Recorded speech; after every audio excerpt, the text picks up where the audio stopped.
혁신은 글로벌 허브 도시라는 캐치프레이즈로 표상됐고,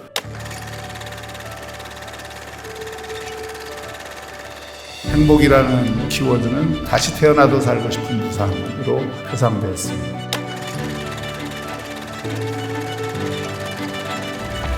부산을 살리고 부산을 도약시키는 일이 대한민국을 살리고 대한민국을 도약시키는 일이고 확신합니다.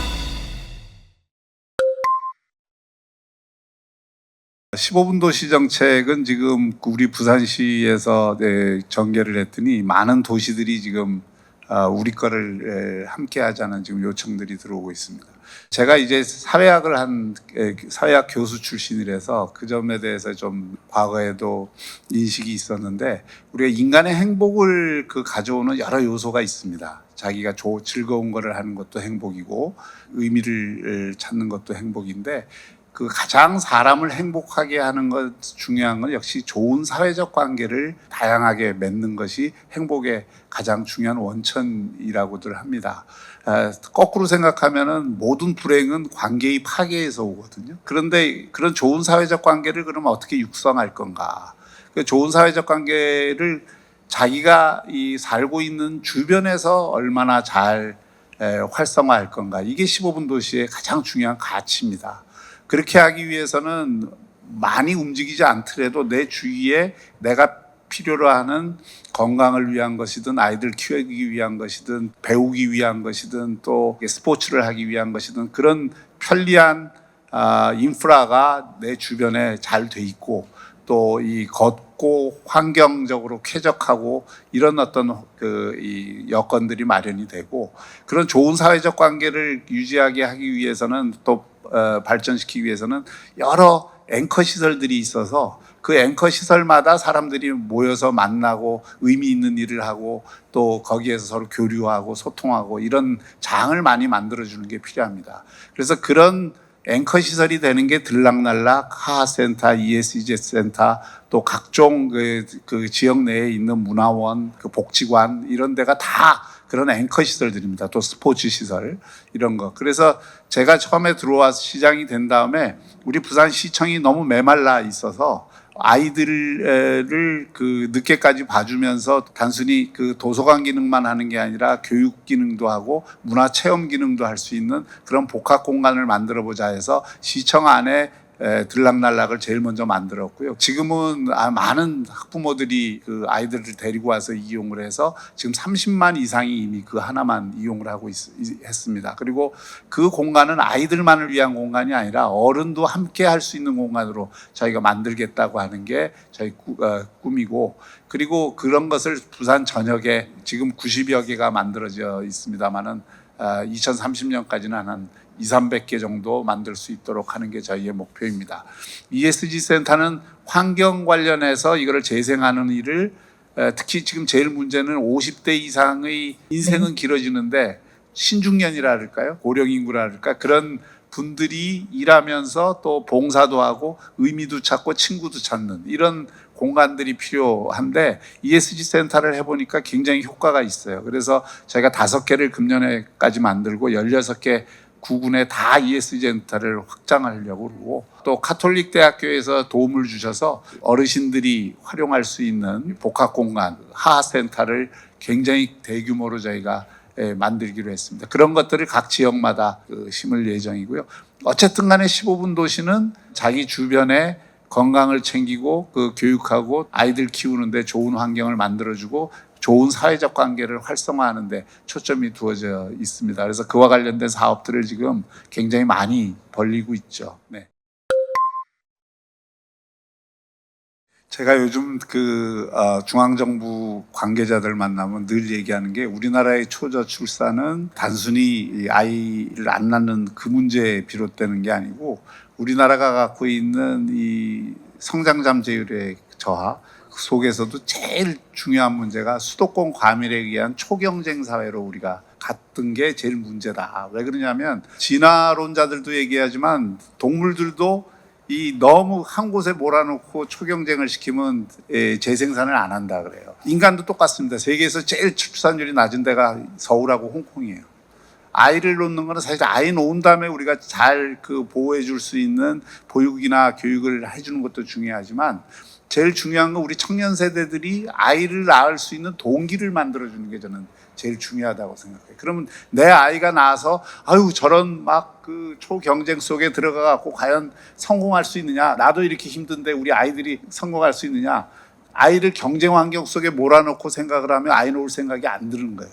그러니까 이걸 바꿔줘야 됩니다. 사실 국가적으로 바꿔줘야 될 문제고요. 지역적으로도 우리 아이 키우는 부모들이 기준을 강남의 대치동에 삼지 말고 부산을 기준으로 해서 좋은 아이를 키우고 능력 있는 아이를 키우고 그다음에 아이가 그게 행복을 주는 그런 환경을 만들어주겠다는 생각을 하고 다시 들여다보면 아이 놓을 동기가 생기게끔 만들어주는 겁니다. 그걸 우리 부산이 해주는 게 저는 굉장히 중요하다고 생각하고, 그래서 아이 키우고 교육하기 좋은 환경을 만드는 건 그 일환이죠. 사실 한 부분이긴 하지만 그걸 위해서 저희가 여러 가지 지금 노력을 하고 있습니다. 어쨌든 부산에서 아이를 놓으면 초등학교 6학년 때까지는 저녁 8시까지는 하여튼 우리 공공이 책임지겠다 해서 늘봄을 다른 시도하고는 달리 우리는 0세부터 초등학교 6학년 때까지 다 하도록 교육청하고 지금 하고 있고, 또 그것도 가능하면 돈을 안 들여서 부모들에게 부담 안 주면서 하게 하고 있고, 또 그냥 아이를 돌보는 게 아니라 거기에 좋은 교육 콘텐츠를 넣어서 사교육이 필요 없는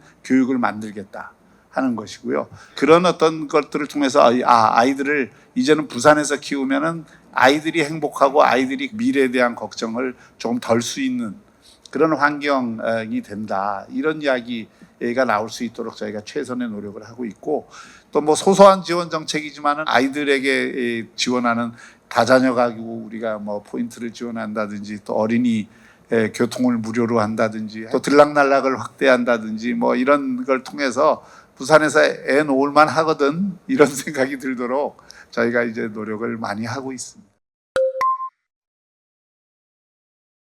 100세 이상 살아야 되는데 실제로 직장에서는 50세 전후하면은 나와야 되는 환경이 돼 있고, 그 기존의 노동시장에서 이 나온 분들이 건강은 지금 뭐 70대까지 일하는데도 거의 문제가 없는데 그 간극을 어떻게 메꿀 수 있느냐. 이제 그런 면에서 일자리가 적정한 일자리가 여전히 필요한 건데, 그럼 50대 이후의 일자리를 우리가 어떻게 설계할 건가. 이게 기업의 입장에서도 전문성을 가진 또 경력을 가진 분들을 파트타임으로도 써서 그분들을 활용을 하고, 또 일하는 입장에서는 옛날처럼 피곤하게 전일 일을 안 하더라도 부분 일을 하더라도 그걸로 자기 생계소득에 좀 도움이 되는 이런 일자리를 좀 많이 만들어야 되겠다 하는 생각에서 지금 저희가 상공회의소나 지역의 경제계하고도 연합을 해서 그런 50대 이후의 새로운 일자리 창출 사업을 적극적으로 지금 전개를 하고 있고요. 또 하나는 뭐 행복을 가져오는 것 중에 일이나 소득도 중요하지만 결국은 자기의 그 삶을 의미롭게 자기 실현을 하면서 사는 게 중요하기 때문에 그 가운데 제일 중요한 게 저는 학습이라고 생각을 합니다. 학습이 행복이라고 생각해요. 공자님도 그런 말씀을 하셨지만 네.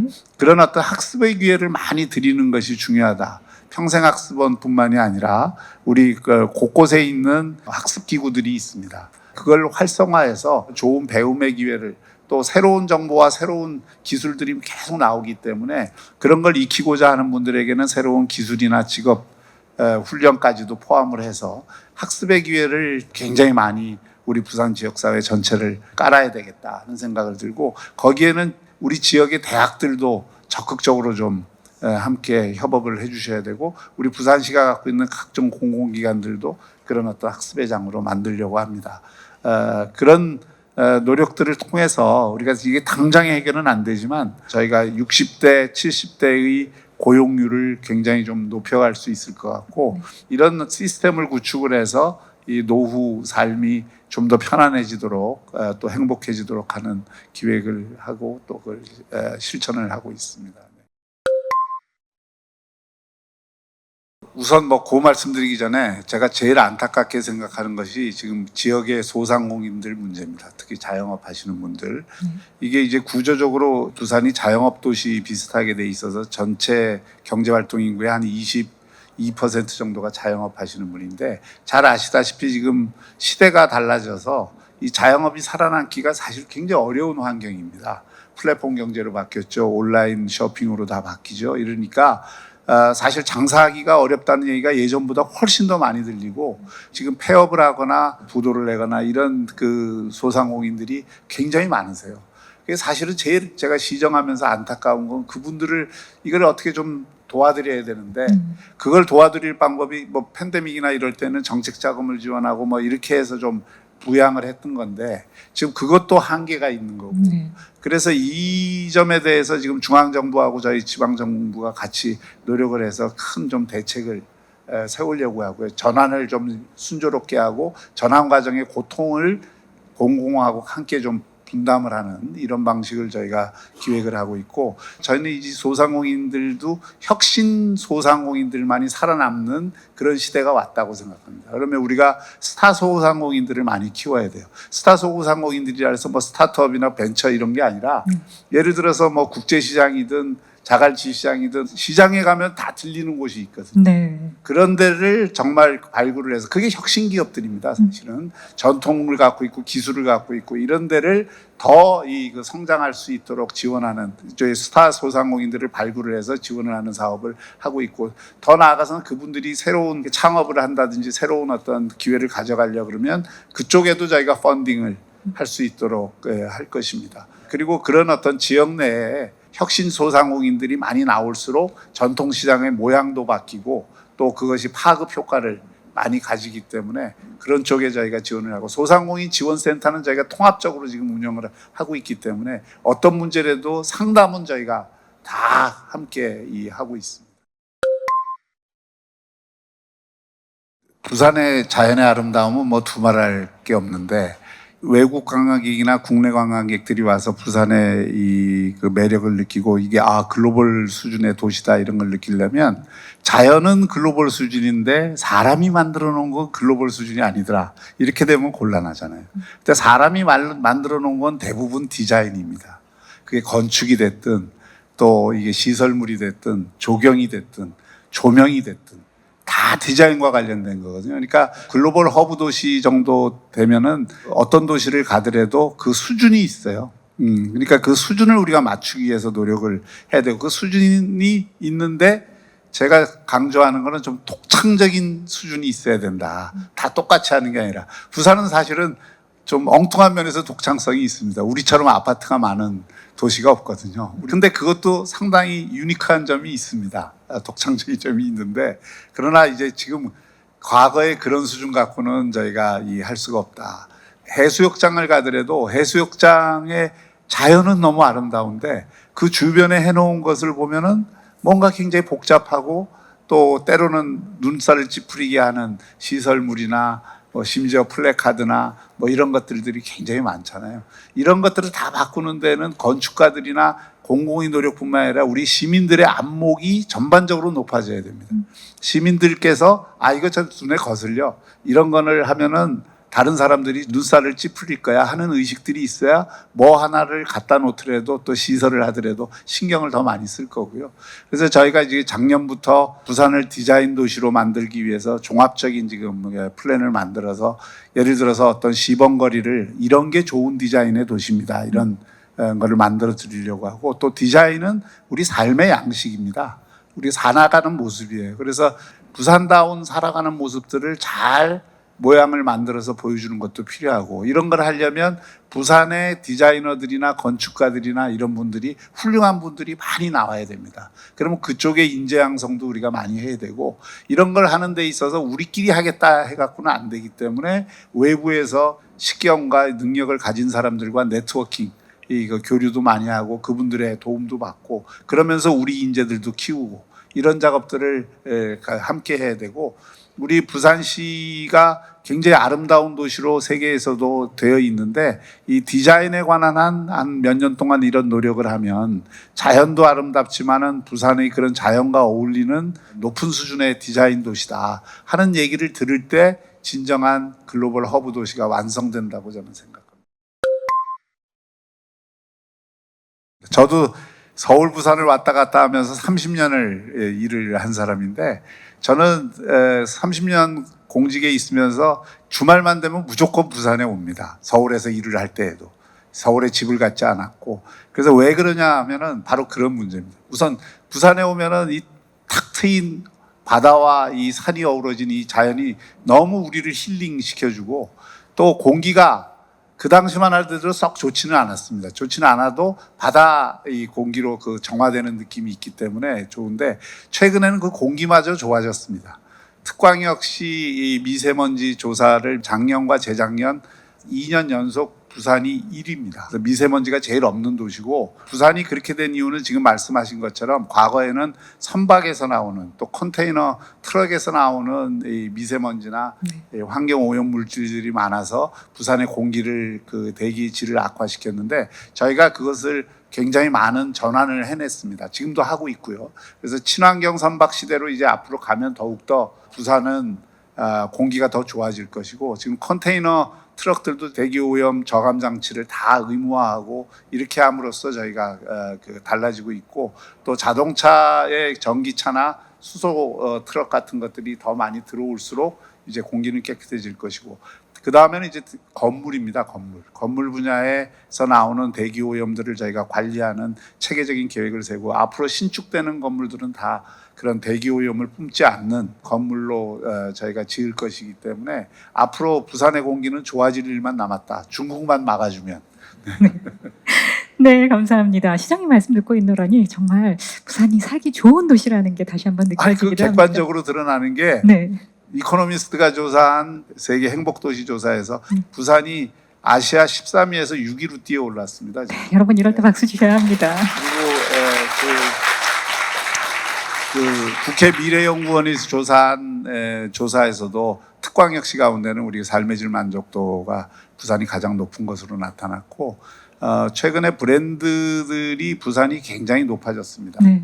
엑스포 유치하면서 부산이 많이 알려져서 그 과정에서 이 세계 브랜드 평가 지수들이, 세계 스마트 도시 지수는 65위에서 지금 14위까지 올라갔고, 네. 금융 지수는 50위권에서 20위, 27위까지 올라갔고, 또 그 외에도 이 뭐 관광 관련 지표라든지 부산의 미래를 알리는 지표들에서 브랜드 가치가 다 올라가고 있기 때문에 네. 추세를 받아서 최근에 투자 유치도 굉장히 많이 되는 거고, 10배 이상 투자 유치가 되는 거고, 또 그런 면에서 이 그 부산에 대한 세계적인 관심이 지금 굉장히 높아지는 시기다. 그래서 우리가 너무 우리 부산을 자꾸 부정적인 시각에서 보는 것보다 조금 더 이게 미래가 희망적인 도시로 보는 것이 그런 기운에 소위 길을 더 해줄 수 있다. 이런 생각을 하고 있습니다.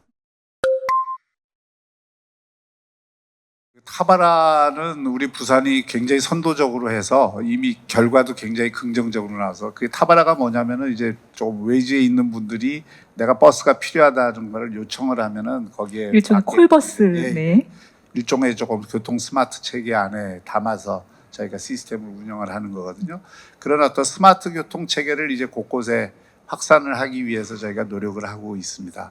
잘 아시다시피 부산은 산지, 구릉지가 많고 지정학적인 한계가 있어서 대중교통 시스템이 좀 여러 가지 부족한 점이 있는 게 사실입니다. 그래서 지금 대중교통 시스템을 강화하기 위해서 지금 저희가 여러 가지 노력을 하고 있고, 지금 대중교통 수송 분담률이 40% 초반대에 머물고 있는데, 이거를 50%대 이상으로 끌어올리는 게 저희 목표입니다.